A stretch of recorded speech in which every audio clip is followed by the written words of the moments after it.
Okay, if you've been described as being loyal or loyal to a fault, then I want you to listen. I had a client yesterday whose husband is alcoholic. It's sort of a long story, but they've been together a few years, and it's come to light that he's got a serious drinking problem, and it has created a lot of stuff in the relationship, and there's some infidelity on his side and all kinds of stuff due to his drinking. And her thing, she's been, hanging in there. They've tried some couples, they've done different things, and I work with her individually. And I said to her, what is keeping you in this relationship? What is keeping you here? And as we talked, I realized that, she feels guilty to leave, to not be with him anymore. They don't have any kids, so that makes it a little easier.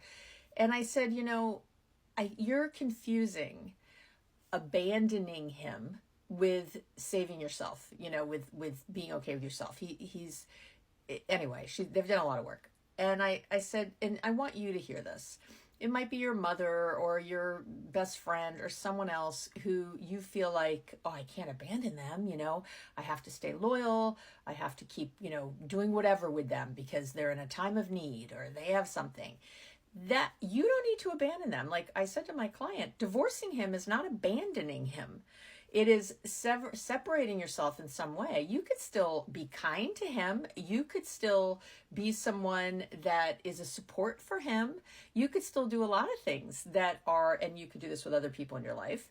It doesn't mean you have to give up your life for them. And put up with infidelity, and he was stealing money out of their accounts and running up credit cards. It's been a mess, and her life is getting severely impacted on a lot of levels, and he's really just not getting the help he needs.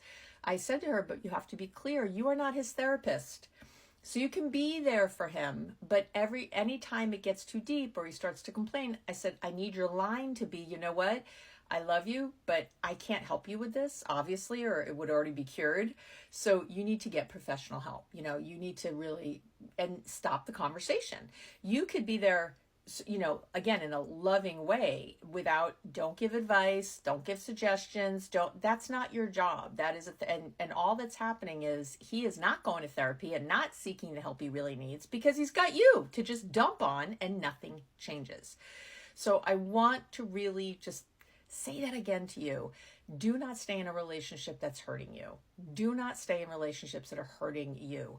And it doesn't mean you're abandoning. You can still be loving and supportive, but you do not have to give up your own life.